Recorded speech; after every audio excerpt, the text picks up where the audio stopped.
আবু সাইদের স্মৃতি ধরে রাখতে তার নামে একটি মসজিদ নির্মাণ এবং হত্যাকাণ্ডে দায়ীদের সর্বোচ্চ শাস্তির দাবি জানিয়েছেন তার মা মনোয়ারা বেগম। এটি নিউজের সঙ্গে এক আলাপচারিতায় প্রধানমন্ত্রীর কাছে তিনি এ দাবি জানান। প্রধানমন্ত্রীর সঙ্গে দেখা করে ফিরে আবু সাইদের বাবার দাবি, আর কোনো সন্তানকে যেন এভাবে জীবন দিতে না হয় তার জন্য উপযুক্ত পরিবেশ নিশ্চিত করতে হবে প্রধানমন্ত্রীকেই। সোহেল রানার ক্যামেরায় আরাফাত সিদ্দিকীর রিপোর্ট।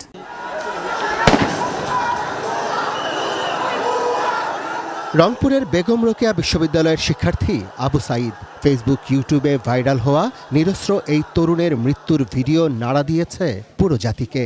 এইভাবে একটি তরুণ প্রাণের মৃত্যু মেনে নিতে পারেনি কোনো সুস্থ মস্তিষ্কের মানুষ।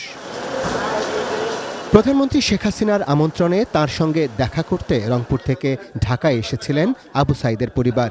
রোববার দুপুরে গণভবন থেকে ফিরে উঠেছেন রাজধানীর একটি হোটেলে। সেখানেই এটিএন নিউজকে তারা জানান, নিজের উদাহরণ টেনে ভাইহারা বোন ও সন্তানহারা মা বাবাকে সান্ত্বনা দিয়েছেন সরকার প্রধান।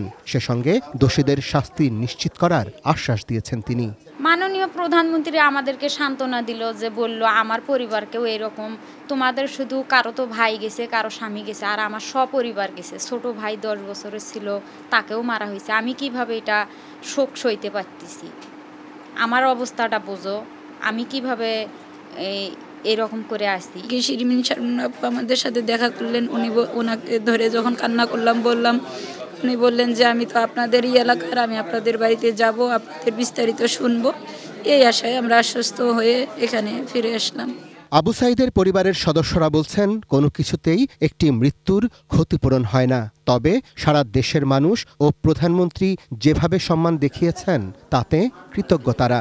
সে সঙ্গে আর কোনো সম্ভাবনাময় প্রাণ যেন এভাবে ঝরে না পড়ে প্রধানমন্ত্রীর কাছে সেই দাবি আবু সাইদের বাবা ও পরিবারের সদস্যদের।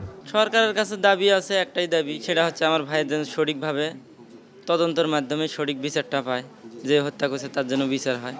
দ্বিতীয়ত হচ্ছে এই আন্দোলনে যেসব ছাত্ররা মারা গেছে তারা সকলেই যেন ন্যায় বিচার পায়। ওই যে যাই মারছে, যে ছেলে মারছে, পুলিশে মারছে, তার সূক্ষ্ম বিচার চাই, এই কথাই বলছি।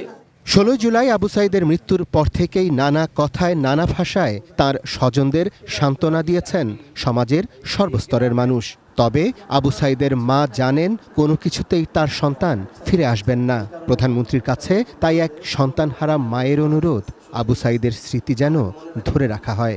আমার দাবি, মায়ের দাবি, ছেলের জন্য একটা মসজিদ বানে, মজার করে বানে, নামাজ পড়ার জন্য। Arafat Siddiqui, ATN news, Dhaka.